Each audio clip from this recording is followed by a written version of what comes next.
Bonjour, je vais te partager mon histoire à cœur ouvert en espérant qu'elle puisse t'aider et qu'elle puisse te guider dans ton chemin. Il y a 6 ans, après avoir eu mon diplôme, c'était la 3e fois que je démarrais un projet. Je pensais en finir. C'est pas parce que j'étais déprimée, mais en fait, c'était la 3e fois que j'ai essayé d'avoir mon diplôme parce que j'ai changé de branche. Mais à chaque fois, ça se terminait toujours de la même manière. J'étais tellement malheureuse. Ouais, en fait, je ressentais un vide existentiel. Il n'y a rien qui me faisait vibrer. Et pourtant, j'ai essayé 3 endroits différents, 3 domaines différents, mais à chaque fois, ça se terminait de la même manière une fois que j'allais jusqu'au but, jusqu'au objectif final. Et ce soir-là, avec mes potes, on est sortis en boîte, tout le monde est content, en train de danser. Et moi, j'étais en train de pleurer sur la terrasse, en train de fumer, boire et en train de pleurer. Parce que je me disais, mais c'est quoi mon problème en fait? Franchement, c'est quoi mon problème? J'ai envie de mourir. Pour être honnête, j'avais envie de mourir. Et j'y pensais en fait. J'y pensais tellement fort. J'en ai même parlé à mes amis en fait. Mais personne m'a pris au sérieux. Personne n'a réagi. Personne n'a fait attention. Et en fait, j'ai eu tellement peur de cette pensée. D'en finir en fait. Pour être honnête, tout simplement, j'ai eu tellement peur d'en arriver là que je me suis assise par terre au milieu de mon salon vide parce que il y avait rien dans mon appartement, il n'était pas trop meublé. Je me suis assise par terre et j'ai levé mes yeux vers le ciel et j'ai regardé, est-ce qu'il y a quelqu'un là-haut là?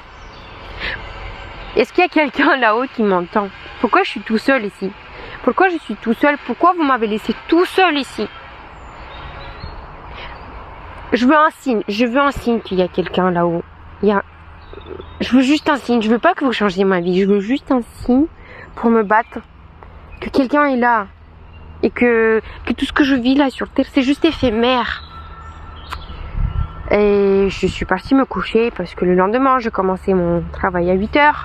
Je sors de chez moi, comme tous les matins, en ayant mis un masque. Voilà, parce qu'on est obligé d'y aller. Et là, qu'est-ce que je vois? Une voiture qui passe, et elle a un numéro d'immatriculation qui est 222, qui est accroché. Et je me dis, mais c'est bizarre ça, j'ai jamais vu une voiture comme ça, qui porte un numéro 222, c'est bizarre, c'est rare. Et je suis trop curieuse, du coup, je vais sur Google, en fait, je vais sur Internet, je tape 222, ça veut dire quoi? Oh mon Dieu, là je vois un truc de dingue. Apparemment, les anges, pour communiquer avec les humains, passent par les numéros. Et le numéro 222, c'est un signe angélique qui dit « Ne t'inquiète pas, les anges sont à tes côtés, tout va bien se passer, continue ainsi, t'es sur le bon chemin. » Et je lis ça. Et franchement, je me dis, mais en fait, il y a quelqu'un là-haut. Il y a quelqu'un là-haut, c'est incroyable. On n'est pas tout seul, livré sur terre à être perdu comme ça. Pas perdu, mais livré à nous-mêmes. En fait, il y a quelqu'un là-haut. Et du coup, je rentre chez moi, je suis super motivée d'attaque. Je me dis, bon, allez, c'est parti, je change ma vie, je change mon quotidien. Parce que là, le quotidien que je suis en train de vivre, il est pourri, il est toxique, il me rend malheureuse. Il m'entraîne il m'entraîne en bas, en fait, parce que du coup, il me rend pas heureuse. Et à ce moment-là, j'ai été en couple. Mais ma relation, elle était devenue trop toxique, en fait. Voilà. Chaque relation, elle a une durée. Elle a une durée dans le temps. Et une fois qu'on la dépasse, elle devient toxique. Voilà. Parce que chacun a son chemin. Et je décide de quitter ma relation. Mais pour ça, il fallait que j'affronte ma peur. Moi, j'avais une grande peur, c'est d'être seule. De vivre tout seul ma vie, sans mec, sans homme. Parce que, voilà, j'avais une blessure d'abandon. Mon papa était parti. Et du coup, devenue adulte, j'avais besoin d'un mec pour avancer dans ma vie. Et je décide d'affronter ma peur et je vais à la poste, je poste mon courrier recommandé, ça y est, ça part, je déménage. En une semaine, j'ai trouvé un appartement, un tout petit studio. Et on déménage. Je déménage avec mes 2 animaux, mon chat et mon lapin. Voilà. Et j'arrive. Et parallèlement, je me dis, bon, on est sur Terre, on a besoin d'argent. Voilà, je vais pas me lamenter. Quitte à faire, autant viser plus haut. Donc on va passer une formation en plus de mon diplôme. Et du coup, je décide de faire une licence. Et du coup, je me lève à 4h30 tous les matins pour travailler. Parce que je me dis, je vais intégrer une entreprise encore plus grande de ce que je peux faire maintenant. Ça va m'ouvrir forcément plus de portes. Et voilà, le temps y passe, l'année se termine, j'obtiens mon diplôme. Et je me dis, allons chercher du travail. Même pas 5 minutes après avoir postulé sur le site internet, je reçois un appel pour un job, pour un entretien. Du coup, j'y vais et la responsable, elle a dans son numéro de téléphone 222. Je me dis, waouh, je suis arrivée au bon endroit. Je sors de l'entretien qui se passe super bien et je vois une plaque de la voiture 222. Je me dis, pop, c'est là, c'est là. Et vous savez les gars, j'ai même pas demandé le salaire ou quoi que ce soit, je savais que c'était l'endroit où je devais y aller. Et en fait dans ma tête j'avais une petite fourchette de salaire que je voulais, voilà, en fonction de mes études. Et en fait j'ai eu le triple de mes attentes, alors que j'avais rien demandé. C'était comme ça. Finalement, les efforts que j'avais mis pour à me lever à 4h30, travailler dur, acquérir des compétences, ils ont fini par être payés sans que je demande quoi que ce soit.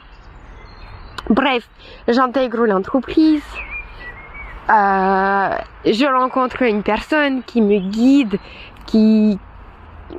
parce qu'à ce moment-là, qu'est-ce qui se passe? Je commence à faire des rêves. Voilà. Je fais des rêves la nuit, je vois des paysages, des personnes dans un pays que je ne connais pas, mais ça semble tellement réel, tellement vrai, et moi je sais pas quoi faire avec ça. Donc forcément j'en parle à mon collègue du travail, et lui, tout de suite, il me dit, lis ce livre, lis l'alchimiste. Et je lis ce livre et je me dis, mais mon Dieu, c'est ma vie en fait, c'est ma vie, il parle de ma vie. Et je décide justement d'y aller. Et je m'en vais, voilà. Je pars à la conquête, de ce que la vie me réserve. Et en fait, en partant dans le pays étranger, notamment c'était le Pérou, je savais pas où aller. J'avais juste vu dans mes rêves que je devais me rendre au Pérou. Voilà. Et je me dis, je sais pas comment est-ce que je vais faire. Je m'assois dans l'avion et il faut que je le précise. J'ai changé 6 fois la place dans l'avion parce que moi j'aime bien être tout seul. Je suis un être solitaire.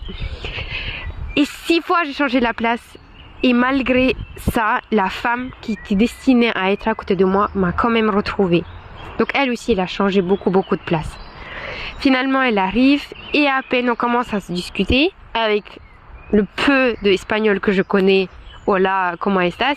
Elle me dit, il faut que tu rencontres ma famille. Dès qu'on a atterri, je te présente mon mari et ma famille. Je descends de l'avion et qu'est-ce que je vois? Les personnes de mon rêve. Je me dis, mais mon Dieu, c'est pas possible. Ces personnes existent vraiment.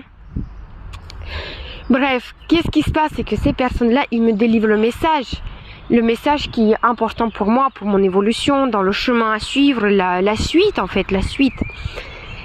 Et il se passe 6 ans comme ça. Pendant 6 ans, j'ai pas arrêté de recevoir des messages à travers des rêves, des synchronicités, des messages en fait directement de la part des personnes en fait, pour me guider sur mon chemin, toujours avancer. Et pour vous dire, en 6 ans, j'ai traversé 12 pays comme ça, parce que la vie me disait, vas-y, va dans ce pays-là. Et pourquoi je vous raconte cette histoire? Parce que finalement, en voyageant comme ça, en vivant les expériences, même dans le cadre professionnel, en fait, bah voilà, quand il me manquait de l'argent, je devais aller travailler. Sauf que j'étais pas en train de faire la difficile, donc j'allais travailler dans des emplois qui se présentaient à moi, tout genre, restauration, etc.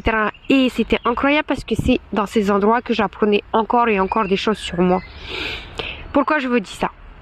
Parce qu'il y a pas longtemps, j'étais tellement épuisée. Franchement, j'étais épuisée. J'étais épuisée par tout ce que la vie me faisait vivre.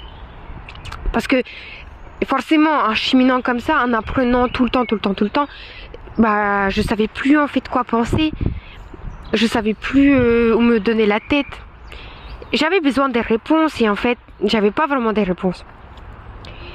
Sauf que pendant ces 6 ans, à chaque fois que je me rendais dans un endroit, il y avait toujours un lien avec la Bible, avec la religion, etc.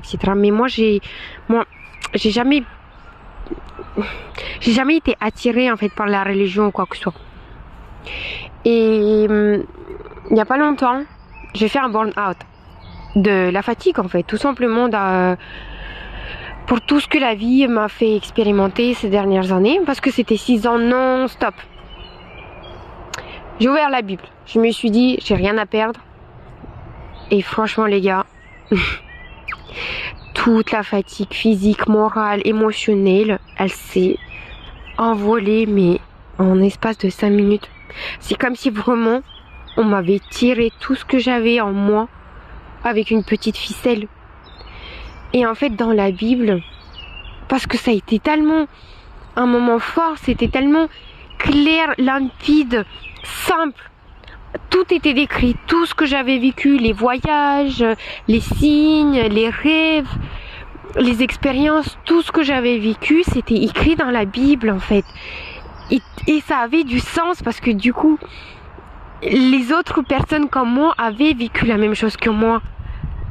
Un parcours initiatique en fait. Donc du coup en fait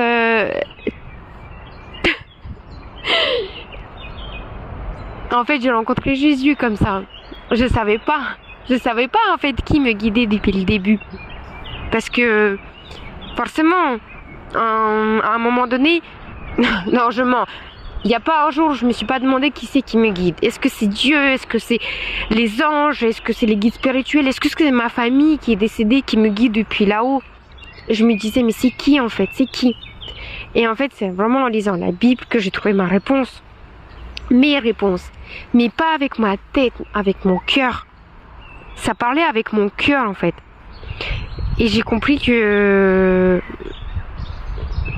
je devais partager ce message. Et je vais vous le dire comment j'ai su que je devais le partager. J'étais en train de faire la vaisselle. Et j'ai entendu, partage ton histoire. Du coup, je la partage maintenant.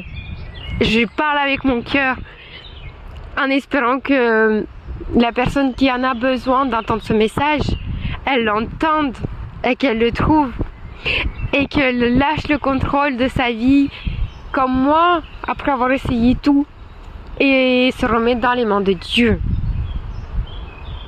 Et qu'elle puisse retrouver son chemin, que tu puisses retrouver ton chemin. Demande un signe, demande que Dieu te guide vers toi. Parce qu'en fait, tout ce que j'ai fait comme voyage, les expériences, etc., c'était juste pour que je me souvienne de qui j'étais. Parce que oui, moi je pensais que j'étais moi, mais en fait non, absolument pas. J'étais la fille que j'étais devenue avec l'histoire de mes parents, de la société, de mes expériences douloureuses qui m'ont fait tellement mal que j'ai mis un masque et je me suis perdue. Et en fait, toutes ces expériences que j'ai vécues, ils m'ont juste rappelé qui j'étais quand j'étais enfant et adolescente. Et moi qui étais en train de chercher le sens dans ma vie, ben en fait, je l'ai retrouvé le sens dans la vie parce que je me suis retrouvée moi. Voilà.